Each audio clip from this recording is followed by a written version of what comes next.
On a des textes, des harifines qui nous parlent du Mahdi, alayhi salam, où ils lui disent remercie le mal de tes ennemis.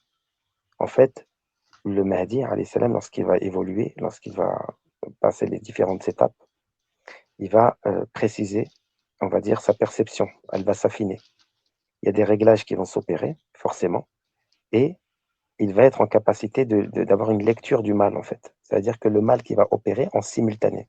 Là, nous sommes en train d'œuvrer. Entre nous, nous sommes en train d'échanger sur Allah Azza wa Jal, sur le prophète, alayhi salam, sur la religion, etc.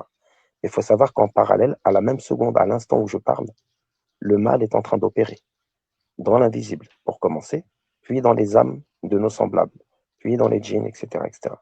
Ce mal, il est ambiant. Ok. Lorsque nous, on sort de chez nous, le prophète alayhi salam nous a enseigné des invocations pour sortir, pour rentrer, pour manger, pour dormir.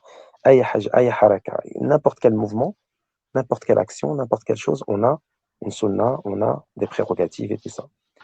Donc, la capacité justement à vivre sa vie du quotidien, mais en étant justement conscient que le mal en simultané est en train d'opérer, dans cette confrontation du bien et du mal, il y a une lecture.